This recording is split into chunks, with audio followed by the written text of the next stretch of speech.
Pokemon Draft is hard. I think I open like every video saying this, but it's true. Pokemon Draft takes an already complicated idea in competitive Pokemon and compounds it tenfold by giving it elevated concepts around restriction and matchup knowledge. If you're watching this video, I'm going to make the base assumption that you have an understanding of how to play out a Pokemon battle, but you've never done a draft before. Drafting can be daunting. There are a lot of Pokemon to pick from, and believe it or not, you're not going to win with just your favorites. That's not to discount your favorites, more on that later, but it is to say that drafting is more intentional than just, I like this Pokemon, so I'll pick it, provided you want to win. In this video, I'm going to talk about how I go about performing a Pokemon draft by using my Season 10 EPL draft as an example. I plan on making a full retrospective of this season as well, but I have other long-form retrospective content in the pipeline that I really want to finish first. Stay tuned for both of those videos. But for now, let's teach you how to draft your first Pokemon draft. Now, I'll start by giving credit where credit is due. Throughout this video, I'll be sourcing from an interview I had with Max, 5-time champion of the EPL and coach of the Bethesda Beedrills. I take a lot of his information, and I synthesize it here in this video. Additionally, I got most of my general drafting philosophy from a Google slideshow by Scribble, a very well-decorated Smogon draft player. I highly recommend reading the slide. It is incredibly informative, and I would not be half the player I am today without it. I'll be linking it in the description below. The way I draft my Pokemon drafts is fairly straightforward at a glance. While I try to use new Pokemon every season based on what I think might work well together or be interesting, I tend to primarily draft my Pokemon based on roles and resistances. A Pokemon's typing denotes its resistance, and by having at least one or two good resists for each type of move, you can effectively manage all offensive threats to varying degrees of defense with good enough play. As for the roles, Pokemon can be broken down into specific roles based on what they learn and what their stat spreads are. A Pokemon like Blissey would be more of a glue piece than an offense piece. Inversely, a Pokemon like Ursaluna Bloodmoon would lean to be more of a breaker than a defensive piece. There are a spectrum of Pokemon roles, but it's imperative that you have a good balance of roles across your draft, lest you have a gap somewhere that can easily be exploited. More importantly, you want your Pokemon to cover multiple roles as needed, so you have flexibility. This is a concept called role compression, and it allows you to maximize the value out of the points you get for your draft, which typically are limited.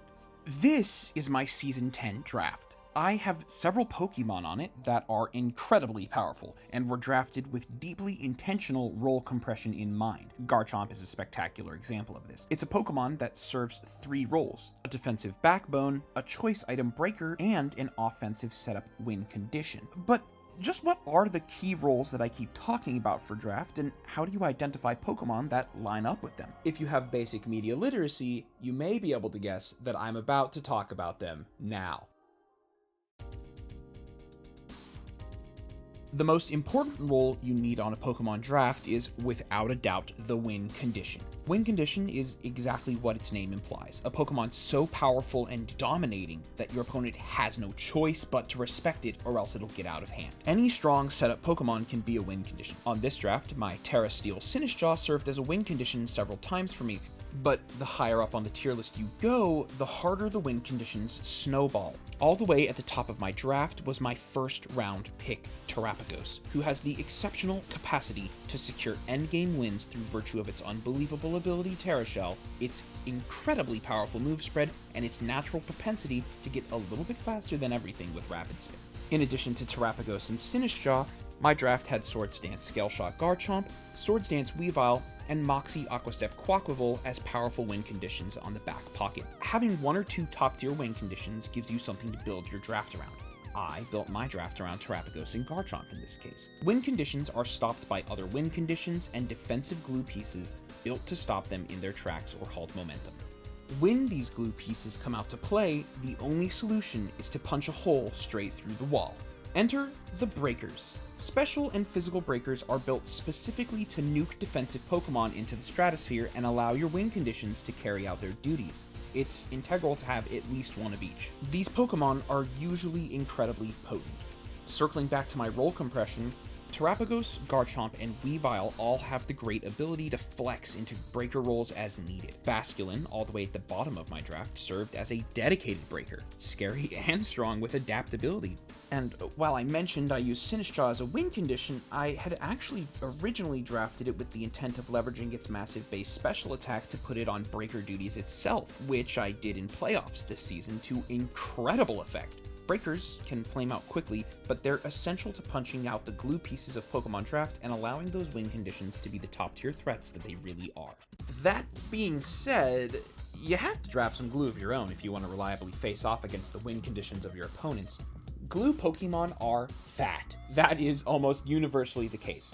They have good defensive typings, and while being less proactive offensively, often make progress through other ways, be it through setting up hazards, which we'll get to in a second, removing items with knockoff, inflicting status on your opponent, or just by providing much needed chip. These Pokemon are the Pokemon that will be most important defensively for what your draft is weak to. On my draft, Muk took up a primary defensive glue role, with Jirachi, Garchomp, Terapagos, and Sinistcha all flexing into the role as needed. Once again, showing just how important role compression is. Take care of your glue, and it will harden around your team, creating an unshakable foundation to defend against the impending storm of your opponent's draft. Now, that being said, I kind of buried the lead a little bit here. Glue pieces aren't the only way to check win conditions, and win conditions aren't the only way to clean up a game. Enter speed control. A common tactic in Pokemon Draft is a stat spread preparation method called creeping, in which a player just barely edges out the speed of an opposing Pokemon to ensure that they can apply their EVs in other places to increase those stats instead. By having a wide range of speed on your draft, you force your opponent's Pokemon to lose their ability to creep in such a fashion, and by having the fastest Pokemon on the board, you can sometimes even force them to commit to items like Choice Scarves to artificially increase their speed. Good speed control comes in two forms: fast Pokemon that can outpace an opponent's win condition and finish the job, or with powerful priority moves, like Azumarill's Aqua Jet or Conkeldurr's Mach Punch. In my draft's case, Weavile's base 125 speed and its powerful Ice Shard priority move both served as exceptional speed control options. While speed control forces your opponent to make important decisions on the prep screen, it also forces them to make important decisions in game too. In this playoffs match against JP, coach of the Pango's Bizarre Adventure and champion of the season immediately prior to this one, I had sufficiently chipped down everything to the point where his win condition of Landorus Incarnate had already been defeated, and my win condition of Weavile was enabled to clear out everything. His only remaining speed control came in the form of a nearly dead Conkeldurr and a prankster Sableye, who would be rendered completely useless against Weavile's prankster immunity. Weavile ignited as a win condition, and without any speed control, JP's draft was obliterated with a single well-placed Swords Dance, securing my win. Had his Conkeldurr been healthier, it may have been able to survive to fire off a Mach Punch or a close combat and kill my Weavile. But instead, Weavile ran away with the game because JP was careless with his speed control. Now, the final role I want to talk about is also a philosophy that you can take across all of your Pokemon: utility. There are some really great Pokemon that exist for the sole purpose of providing utility, but generally, having spread utility across all of your Pokemon that have all of these roles is very beneficial for your draft. That being said, there are some really great Pokemon that exist with the primary purpose of providing utility. My draft used Alolan Ninetales, Jirachi, and Rotom Fan to provide utility support, but I'm going to directly talk about Jirachi for the purposes of utility because I think it's a great example and it deadlifted my draft this season. There are several kinds of utility pieces your Pokemon can have, and it's important to have a good deal of options. The first utility piece you should be looking out for in a Pokemon is their ability to pivot, moving in and out of position with moves like U-turn, Volt Switch, Flip Turn, Parting Shot, and Baton Pass gives you a lot of maneuverability in a match, with fast pivoting allowing you to swing straight into defensive pieces as needed while getting chip and pressuring a hard switch, and slow pivoting allowing you to react to an opponent's click with what's usually a bulky Pokemon that doesn't particularly care about being hit. My draft had a hegemony of pivot options, with Rotom, Ninetales, Basculin, Quaquaval, and Jirachi all using moves for pivot options, allowing me to dump into win conditions like Garchomp and Terapagos. Additionally, Jirachi's pivot was especially beneficial, because if I were to click the move Wish first, I could then go into any Pokemon on my draft and heal them while maintaining momentum. It's why Alomomola is so sought after, a slow bulky pivot with Wish that heals itself upon switch. My draft had the especially deadly synergy and rare option of using Healing Wish through Jirachi as a pivot as well, allowing Jirachi to sacrifice its life to fully heal any one Pokemon. And with Terapagos' special ability relating to it being at full health, I was effectively able to double Terapagos' presence in every match the both of them came. The next type of utility moves you should have are status moves. Statuses are powerful debuffs that control your opponent's Pokemon in unique ways. Will-O-Wisp burns an opposing Pokemon, cutting its physical attack stat in half. Toxic poisons a Pokemon and does scaling damage, stopping it from staying in for prolonged periods of time. Jirachi, for me, used Thunder Wave to inflict paralysis on my opponent's Pokemon and cut their speed in half, acting as pseudo-speed control while still crippling them entirely sometimes. In addition to permanent statuses, there are also powerful temporary statuses you can inflict on opposing Pokemon as well. Jirachi in this game against the Arizona Araquanids used Encore to force Corviknight to do an Encore and repeatedly use the move Roost, effectively making it a sitting duck. This allowed me to immediately pivot out and re-establish my already dominant position in the game because he had to manually switch his Corviknight. I combined two utility moves to put myself in an advantageous position. Moves like Taunt as well can additionally stop your opponent from clicking setup and status moves of their own, and it has the added benefit of providing a little bit of hazard control. Speaking of hazards, entry hazards are some of the most important moves in Pokemon Draft. They chip or status a Pokemon upon its entering the field, and they are highly relevant for many damage rolls, getting consistent chip across the board, and forcing your opponent to waste turns addressing them. Stealth Rocks are the most potent of these, as they hit flying and levitating Pokemon, but Spikes and Toxic Spikes are powerful as well. You guessed it, Jirachi had access to Stealth Rocks, giving it additional utility to add to its already incredible arsenal of options. This is Jirachi propaganda. That being said, I made sure to have other options through Garchomp, Muk, and even Terapagos for setting up hazards as well. And equally important as hazard placement is the aforementioned hazard control. Moves like Defog, Rapid Spin, and Tidy Up that remove hazards from the field are so incredibly important to avoid having your own conditions for winning chipped down and dispatched. Please draft at least one form of hazard control. Pokemon Draft is often a game of position. Controlling the damage that comes alongside that positioning means you dictate the pace of the game. Terapagos and Quaquaval, for me, had the ability to Rapid Spin, giving me all the hazard control I needed. There are a few other important utility options to cover. Knockoff and Trick are moves that allow you to control your opponent's held item. Items can make or break the game of Pokemon, and punishing your opponent's greedy switch by removing their item can be very useful in the long run of a game. Additionally, there are moves that dull the damage your opponent would do, such as Reflect, Light Screen, or in my case Aurora Veil, and even moves like Tailwind or Trick Room that can set and change speed tempo for the entirety of the game, giving you a whole new layer of speed control.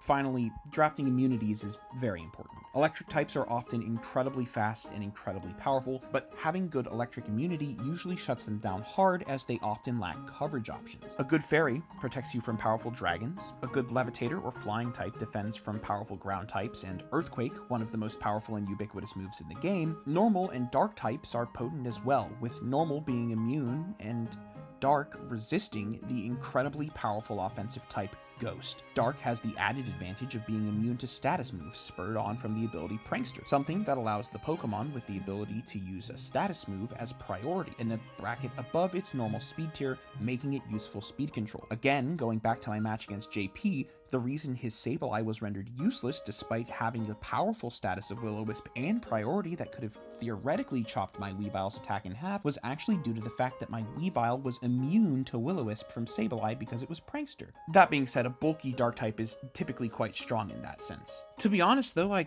kinda don't want you to leave with the note of draft the most optimal draft you can.